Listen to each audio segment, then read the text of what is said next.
Telah disusun dan disampaikan kepada anggota DEN laporan identifikasi kondisi penyediaan dan kebutuhan energi semester 1 tahun 2024. Telah diselenggarakan rakor identifikasi penyediaan dan kebutuhan listrik dan gas, bumi serta produk migas. Telah diselenggarakan rakor identifikasi sistem kelistrikan. Penilaian ketahanan energi Indonesia, nilai ketahanan energi Indonesia tahun 2020 sebesar 6,64. Iya, apa nih tahan segini? Tahan artinya tidak terjadi kelangkaan. Tidak terjadi kelangkaan. Jangan sampai kita salah ngomong soalnya. Dalam Perpres penyusunan Kepmen SDM tentang pedoman teknis penilaian ketahanan energi nasional, pengaturan cadangan penyangga energi telah diterbitkan Perpres nomor 96 tahun 2024 tentang cadangan penyangga energi tanggal 2 September 2024. Telah diselenggarakan rapat koordinasi terkait tindak lanjut Perpres CPE pada sektor migas. Yang berikut telah diselenggarakan rapat anggota DEN terkait tindak lanjut daripada Perpres CPE. Yang berikut adalah pembentukan Komite Pelaksanaan Program Energi Nuklir. Nah, ini yang paling penting ini. Telah disusun draft Perpres tentang Komite Pelaksanaan Program Energi Nuklir KP2N. Kemudian telah dilakukan sosialisasi dan eksekusi PLTN dalam mendukung transisi energi menuju net zero emission tahun 2060. Pimpinan dan para anggota yang kami muliakan, menyangkut dengan nuklir ini, saya pikir ini salah satu terobosan yang harus kita lakukan, dan di DEN sendiri sudah membicarakan hal ini. Kita targetkan di 2032 nuklir ini sudah jalan, karena ini salah satu cara untuk menurunkan nilai cost listrik dan sekaligus untuk menuju energi baru terbarukan. Mungkin dalam tahap awal tidak dalam skala besar, mungkin kita spot-spot, mungkin 250 sampai dengan 500 mega, tapi ke depan kita akan buat pada skala yang lebih bagus. Kemudian postur dan realisasi anggaran DEN tahun 2024, pimpinan saya pikir saya tidak perlu baca, karena menyangkut angka-angka ini cukup dilihat saja, dan apalagi angkanya tidak terlalu besar. Jadi biasanya kita baca angka-angka yang gede, kalau angka kecil, kalau baca angka gede itu Pak Menteri Pendidikan senang, Pak Menristek, tapi kalau angka kecil begini cukup kita lihat sama-sama lah, kira-kira begitu. Kemudian kami laporkan juga tentang rencana program kegiatan prioritas DEN tahun 2025. Yang pertama adalah rumusan rekomendasi penyiapan kebijakan di bidang energi yang bersifat lintas sektor. Memantau dan mengevaluasi lingkungan strategis SCAN, pembentukan organisasi pelaksanaan program energi nuklir, menyusun formulasi kebijakan energi lintas sektoral, sinkronisasi kebijakan energi lintas sektor dengan kebijakan dan program strategis KL. Jadi kami 2025 ini akan Pak Pimpinan PBBG sama Pak Doni, selamat datang. Saya lagi fokus baca angka-angka dan DEN ini Pak, jadi wah ini sudah lengkap ini kita semua. Jadi menyangkut 2025 Pak, kami mulai fokus untuk membahas aturan-aturan yang terkait dengan nuklir. Karena 2032 dalam program itu kami berpikir bukan baru memulai, tapi kalau bisa sudah ada yang sudah jalan itu jauh lebih baik. Kemudian pendampingan RUD provinsi. Kita melakukan pendampingan di seluruh Indonesia dan pembinaan implementasi RUD tematik wilayah barat, wilayah tengah dan wilayah timur serta wilayah perbatasan. Pengaturan cadangan penyangga energi, rumusan rekomendasi pengaturan jenis, jumlah, waktu dan lokasi CPE. Dukungan substansi turunan Perpres 96 tahun 2020 tentang CPE. Yang berikut adalah perhitungan nilai ketahanan energi Indonesia, melakukan perhitungan penilaian ketahanan energi Indonesia, melakukan FGD isu strategis terkait peningkatan ketahanan energi, merumuskan rekomendasi untuk peningkatan ketahanan energi, mengkaji perhitungan penilaian ketahanan energi daerah. Yang berikut adalah persidangan DEN dan kehumasan, penyiapan bahan persidangan DEN, komunikasi kehumasan, peliputan dan publikasi kegiatan DEN. Yang berikut itu adalah outlook energi dan analisa neraca energi.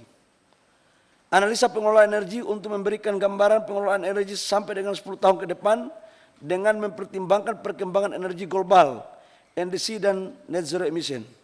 Memberikan gambaran hasil analisa neraca energi nasional tahun 2023 dan perkembangan pengelolaan energi 5 tahun ke depan, 5 tahun terakhir. Saya pikir cukup ya. Yang berikut, rencana program kegiatan prioritas di tahun 2025. Tadi ini sampai dengan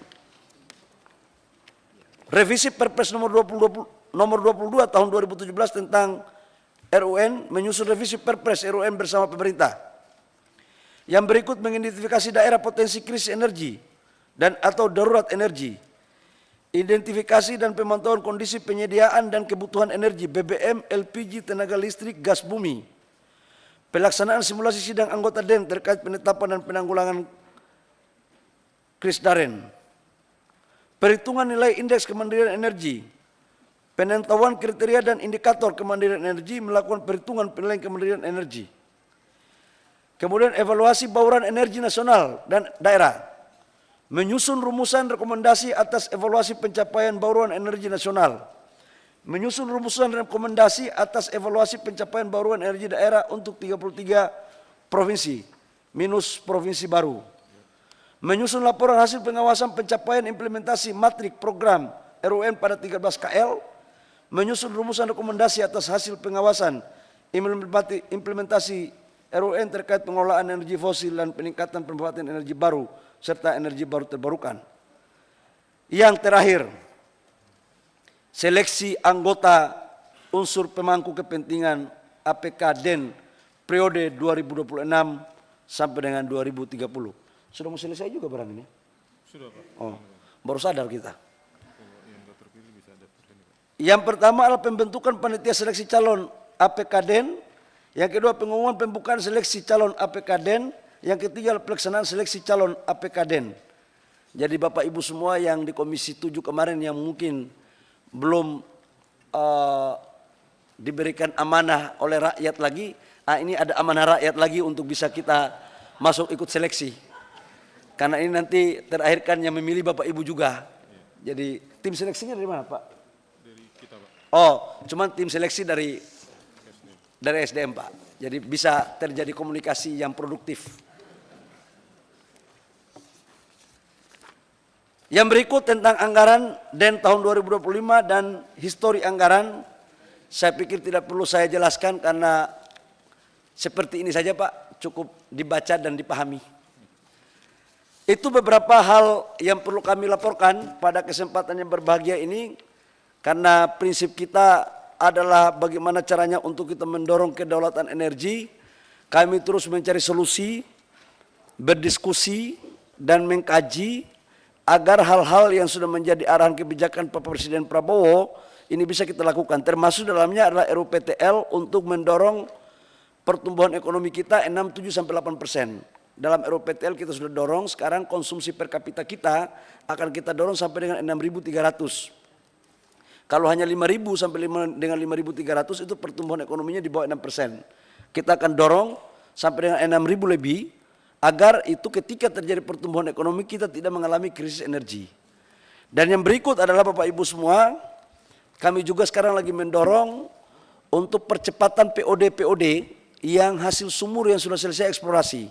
Yang selama ini belum dilakukan kita dorong percepat dan kita konversi untuk mempersiapkan beberapa lahan tambahan untuk pemenuhan kebutuhan biodiesel. Saya pikir itu yang perlu kami laporkan. Kami singkat-singkat saja karena sifatnya perkenalan. Kalau memang ada yang perlu kita kenal lebih dalam, bisa dalam ruangan ini atau bisa di luar ruangan. Saya terima kasih kepada seluruh anggota DEN, baik dari Menteri, Wakil Menteri maupun dari unsur kepentingan yang sudah hadir. Ini menunjukkan kekompakan kami, Pak, bahwa kami siap berkolaborasi dengan Bapak-Bapak, kolaborasi yang produktif, konstruktif, dan inovatif dalam rangka menyukseskan program swasembada energi. Demikian, terima kasih. Kalau ada pertanyaan dengan sangat senang, kalau tidak ada jauh lebih senang lagi. Demikian, terima kasih. Wabillahi taufiq wal hidayah. Wassalamualaikum warahmatullahi wabarakatuh. Shalom dan salam sejahtera untuk kita semua. Baik, terima kasih atas paparan dan penjelasannya Bapak Menteri. Sebagai Izin pimpinan, mungkin sebelum saya kembalikan mohon maaf, kalau boleh ada dari kementerian, dari bapak-bapak yang lain, dari Pak Wamen, Pak Pak Dirjen, Pak Sekjen, Bapak Ibu semua? Oh, berarti apa yang gue sampaikan tadi udah paten berarti. Itu menunjukkan bahwa pikiran ini bukan pikiran sendiri, itu kolektif kolegia. Terima kasih pimpinan.